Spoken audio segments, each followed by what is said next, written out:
எது நடைக்கு சாத்தியமோ எது உண்மையோ அதை மட்டும் தான் சொல்லுவோம், அதை மட்டும் தான் செய்வோம். இந்த திமுக மாதிரி பொய்யான வாக்குறுதிகளை எப்பவுமே கொடுக்க மாட்டோம். புதுசா சொல்லுங்க, புதுசா சொல்லுங்கன்னா என்னத்த சொல்றது எனக்கு புரியலையே. என்னத்த புதுசா சொல்றது? புதுசா என்னப்பா சொல்றது? செவ்வாய் கிரகத்துல ஐடி கம்பெனி கட்டப்படும், காத்துல கல்வீடு கட்டப்படும், அமெரிக்காவுக்கு ஒத்தடி பாதை போதப்படும், வீட்டுக்குள்ளே ஏரோப்ளேன் ஓட்டப்படும். இந்த மாதிரி அடிச்சு விடுவோமா? நம்ம சிஎம் அவர்கள் அடிச்சு விடுவாரு, அந்த மாதிரி அடிச்சு விடுவோமா? இந்த லாரி பாடி கட்டுற தொழிலிருந்து இன்னும் நிறைய தொழில்கள் செய்யற ஊரும் நம்ம நாமக்கல் ஊர் தான். அது மட்டும் இல்ல, நாமக்கல் மாவட்டத்தோட இந்த முட்டை உலகமும் கூட ரொம்ப ஃபேமஸ். எக் சிட்டி, எக் சிட்டின்னு கூட கூப்பிடுவாங்க. அது மாதிரி தமிழ்நாட்டு மக்களுக்கு இந்த சத்தான உணவு முட்டை கொடுக்கிற ஊர் மட்டும் இல்ல, தமிழ்நாட்டு மக்களுக்கு உணர்ச்சி ஊற்ற மண்ணும் கூட. இதை நான் ஏன் சொல்றேன்னா, ரெண்டு வரிகள் சொன்னா உங்களுக்கு ஈஸியா கனெக்ட் ஆகும். தமிழன் என்று சொல்லடா, தலை நிமிர்ந்து நில்லடா. எப்படி? தமிழன் என்று சொல்லடா, தலை நிமிர்ந்து நில்லடா. இந்த நாடி நரம்பெல்லாம் ரத்தம் பாய்ச்சுற இந்த வரிகளை எழுதினது யார் தெரியும்ல? யாரு எழுதுனா? விஜயகாந்த் சார் சொன்னாரு. ஆனா நம்ம அண்ணன் கேப்டன் அவர்களுக்கு மட்டும் இல்ல, நமக்கும் சேர்த்து எழுதின இந்த வரிகளை யார் எழுதினது தெரியல? நாமக்கல் மாவட்டத்தை சேர்ந்த மேகனூர்ல பிறந்த நாமக்கல் கவிஞர் திரு ராமலிங்கம் பிள்ளைதான், அவர்கள்தான்.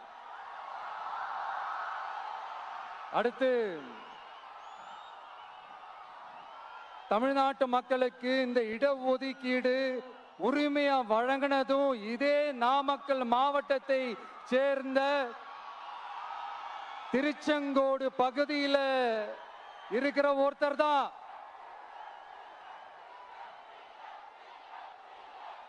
நம்ம சென்னை மாகாணத்தோட முதலமைச்சரா இருந்த சுப்பராயன் அவர்கள், அவர்தான் அந்த மாபெரும் மனிதர். மக்களுக்கு இடஒதுக்கீடு உரிமைய வழங்கினதுல இவருக்கு மிகப்பெரிய ஒரு பங்கு ஒன்று இருக்கு. அதுதான் இந்த கம்யூனல் GO 1071 அதை கொண்டு வந்து பட்டியலின மக்களுக்கும் பிற்படுத்தப்பட்ட மக்களுக்கும் இத வழங்கினார். அதனாலதான் அவரு முதலமைச்சரா பதவியேற்றதுக்கு அப்புறம் முதல் தமிழர் அப்படின்ற அந்த பெருமையோட சொன்னது மட்டும் இல்லாம,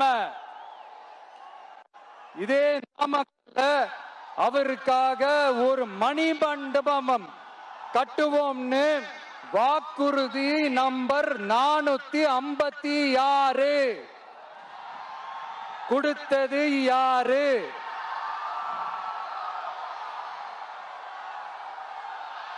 சொன்னாங்களே, செஞ்சாங்களா? அதாவது ஒரு படத்துல நம்ம வடிவேல் சார் இந்த எம்டி பாக்கெட்டை எடுத்து இப்படி காட்டுவார் தெரியுமா? அந்த மாதிரிதான் ஒவ்வொரு வாக்குறுதியும் படிச்சுட்டு அந்த எம்டி பாக்கெட்டை இப்படி நம்ம காட்ட வேண்டியதுதான். இப்ப நம்ம அந்த நாமக்கல் மாவட்டத்துல வாக்குறுதிகளா அது செய்வோம் இது செய்வோம்னு நிறைய சொன்னாங்களே, அதுல ஒரு சின்ன லிஸ்ட் மட்டும் இப்ப நம்ம பார்ப்போம். ஒவ்வொரு ஒன்றியத்திலும் தானிய சேமிப்பு கிடங்குகள் அமைக்கப்படும். இவை உலர் களங்களுடன் கூடிய கொள்முதல் நிலையங்களுடன் இணைக்கப்படும். வாக்குறுதி நம்பர் 50.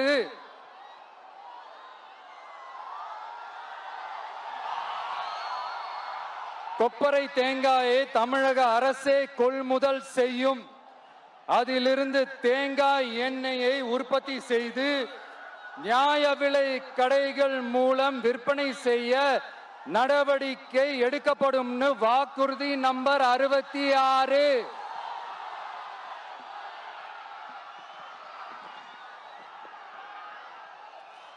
நியாய விலை கடைகளில் நாட்டு சர்க்கரை வெல்லம் ஆகியவற்றை விநியோகம் செய்ய நடவடிக்கை எடுக்கப்படும். வாக்குறுதி நம்பர் 68. அரசு ஊழியர்கள் மற்றும் ஆசிரியர்களுக்கு மட்டும் இல்ல, போக்குவரத்து ஊழியர்களுக்கும் பழைய ஓய்வூதிய திட்டம் செயல்படுத்தப்படும். வாக்குறுதி நம்பர் 152. இதெல்லாம் சொன்னாங்களே, செஞ்சாங்களா? இப்ப நம்ம நாமக்கல் மாவட்டத்துக்கு வருவோம். ஒரு நாளைக்கு 5 கோடி முட்டைகள் உற்பத்தி செய்யப்பட்டு உலகம் முழுவதும் ஏற்றுமதி ஆகிற இந்த நாமக்கல் மாவட்டத்தில் அந்த முட்டைகள் வீணாகாம பாதுகாப்பா வைக்க முட்டை சேமிப்பு கிடங்குகள் அமைக்கணும். அந்த கோரிக்கையும் பாக்டீரியா மற்றும் வைரலாஜிக்கல் பரிசோதனையை மேற்கொள்ள ஆராய்ச்சி மையம் அமைக்கணும்ன்ற கோரிக்கையும் பல ஆண்டுகளா இருக்கு. ஆனா அதை இதுவரைக்கும் ஆண்ட கட்சிகளும் சரி, இப்ப ஆளும் கட்சிகளும் சரி, அதை பத்தி கொஞ்சம் கூட யோசிக்கவே இல்லை. அப்புறம் திமுக எம்எல்ஏவுக்கு சொந்தமான ஒரு மருத்துவ கல்லூரியில் நடைபெற்ற கிட்னி திருட்டு, அதுதான் நாடறிஞ்ச விஷயமாச்சு. அதை நான் திருச்சியிலே பேசியிருந்தேன்.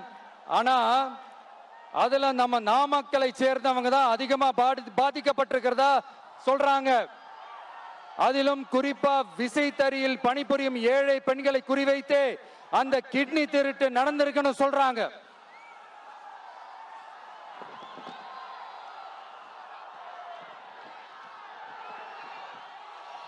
இதுல ஈடுபட்டவங்களை யாரா இருந்தாலும் நம்ம ஆட்சி அமைஞ்சதும் கடுமையாக தண்டிக்கப்படுவார்கள். இந்த கிட்னி திருட்டுக்கு ஆரம்பம் எங்க இருக்குன்னு பாத்தீங்கன்னா கந்துவட்டி கொடுமையில இருக்கு. அதாவது விசைத்தறி தொழிலாளர்களோட வாழ்க்கை தரத்தையும் பொருளாதாரத்தையும் இந்த ஏமாற்று மாடல் திமுக அரசு மேம்படுத்தாத காரணத்தால அவங்க கிட்னி விற்கிற அளவுக்கு தள்ளப்பட்டிருக்கிறாங்க. இது எவ்வளவு பெரிய ஒரு கொடுமை! விசை தொழிலாளர்களோட வாழ்க்கை தரத்தையும் பொருளாதாரத்தையும் மேம்படுத்த தேவையான தீர்வுகளை யோசிச்சு உறுதியா எங்க தேர்தல் அறிக்கையில சொல்வோம்.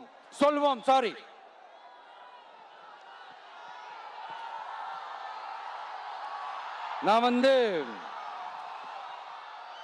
இந்த சுற்றுப்பயணத்துல எல்லா ஊருக்கும் போகும்போது ஒரே விஷயத்தை தான் மக்கள் ரிப்பீட்டடா நம்ம கிட்ட சொல்றாங்க.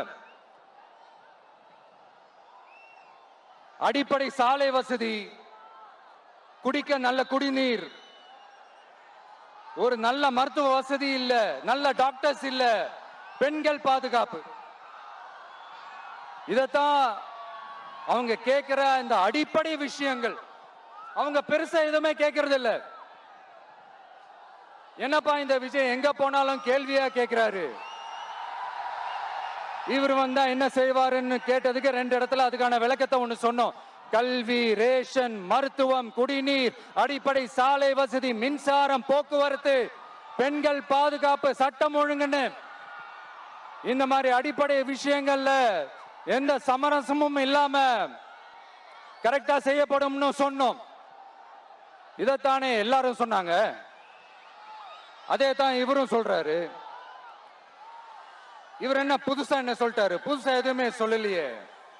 ஐயா, அரசியல் மேதைகளே, பெரியவங்களே, ஒரு மனுஷனுக்கு சாப்பிடறதுக்கு நல்ல சோறு, படிக்கிறதுக்கு நல்ல கல்வி, குடிக்கிறதுக்கு நல்ல குடிநீர், அவனை பார்த்துக்கிறதுக்கு நல்ல மருத்துவ வசதி, வேணுங்கிற இடத்துக்கு போயிட்டு வர்றதுக்கு நல்ல போக்குவரத்து, அதுக்கான சாலை வசதி, பாதுகாப்பான ஒரு வாழ்க்கை, இதுதானே ஒரு மனுஷனுக்கு அடிப்படை தேவை. இன்னைக்கும் இது நம்ம எல்லாருக்கும் இது தேவைதானே. அப்புறம் அதை சரியா செய்வோம்னு சொல்றது தானே சரி. அதனாலதான் சொன்னோம், எது நடைக்கு சாத்தியமோ, எது உண்மையோ அதை மட்டும் தான் சொல்லுவோம், அதை மட்டும் தான் செய்வோம். இந்த திமுக மாதிரி பொய்யான வாக்குறுதிகளை எப்பவுமே கொடுக்க மாட்டோம். புதுசா சொல்லுங்க, புதுசா சொல்லுங்கன்னா என்னத்த சொல்றது? எனக்கு புரியலையே. என்னத்த புதுசா சொல்றது?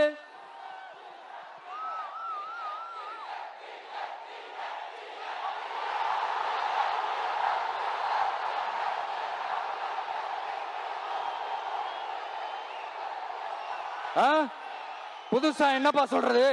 செவ்வாய் கிரகத்துல ஐடி கம்பெனி கட்டப்படும், காத்துல கல்வீடு கட்டப்படும், அமெரிக்காவுக்கு ஒத்தடி பாதை போதப்படும், வீட்டுக்குள்ளே ஏரோப்ளேன் ஓட்டப்படும். இந்த மாதிரி அடிச்சு விடுவோமா? நம்ம சிஎம் அவர்கள் அடிச்சு விடுவாரு, அந்த மாதிரி அடிச்சு விடுவோமா?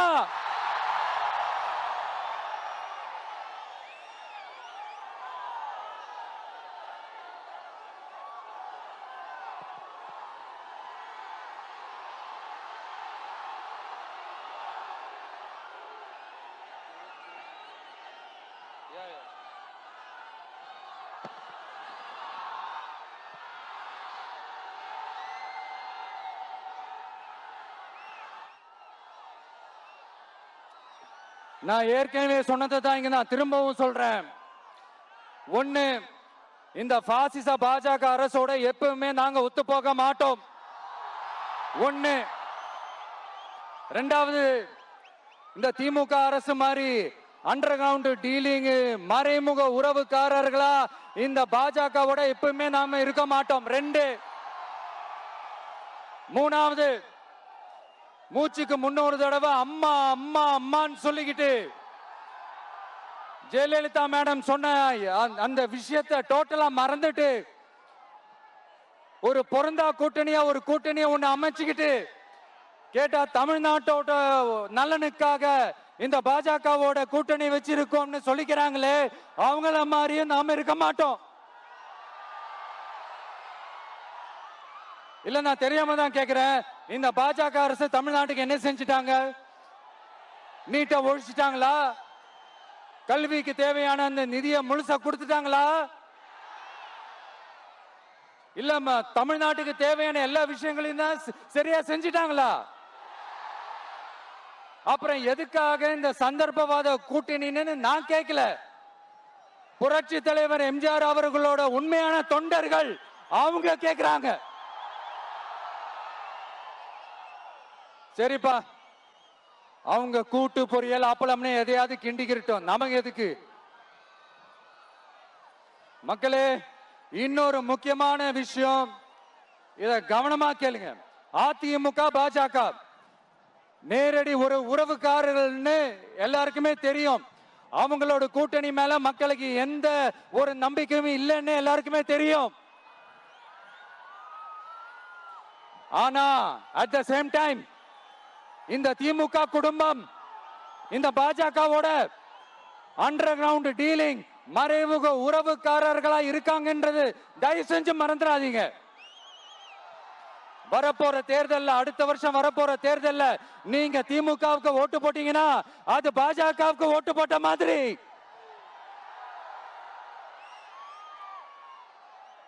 வெளியில அடிச்சுக்கிற மாதிரி அடிச்சுப்பாங்க, ஆனா உள்ளுக்குள்ள வேணாம். மக்களே, ஜாக்கிரதை, யோசிங்க.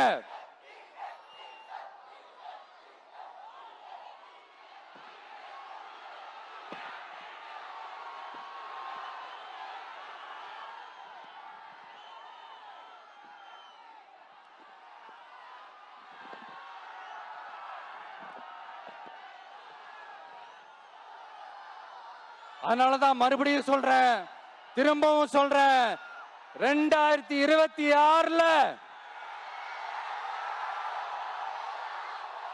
ஒண்ணு இன்னொன்னு ஒண்ணு இன்னொன்னு, அதாவது ஒண்ணு மாபெரும் மக்கள் சக்தி கொண்ட எளியோரின் குரலா இருக்கிற களத்துல இருக்கிற டிவிக்கு, இன்னொன்னு கொள்கைன்ற பேர்ல மக்களை ஏமாத்திக்கிட்டு கொள்ளையடிச்சுக்கிட்டு தமிழ்நாட்டை ஏமாத்துற இந்த டிஎம்கே, இந்த ரெண்டு பேருக்கு நடுவுல தான்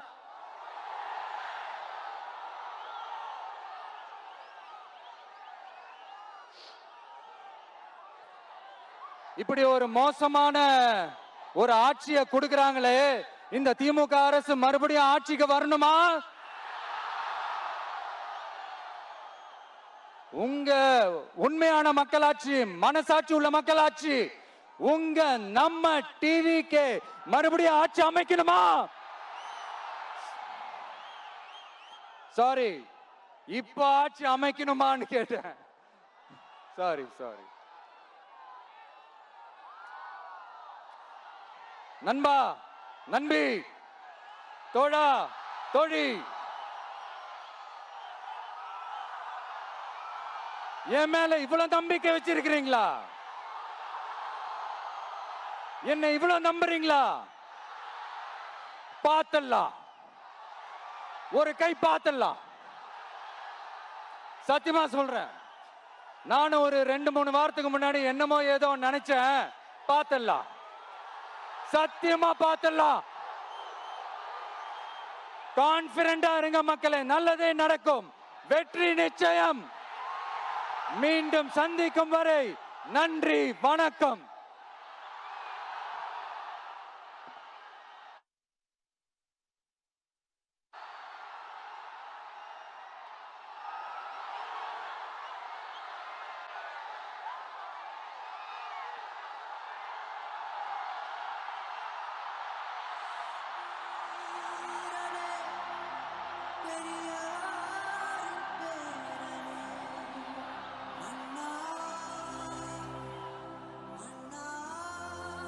ஆரம்பத்துல பேசும்போது மைக்கு, சாரி, எனக்கும் அந்த மைக்குக்கும் ஒரு மாதிரி ரொம்ப டிஃபரன்ஸா கேட்டுட்டு இருந்தது. அதனாலதான் கொஞ்சம் அந்த ரிதம் பிடிக்கிறதுக்கு கொஞ்சம் டைம் ஆயிடுச்சு. Okay, thank you so much.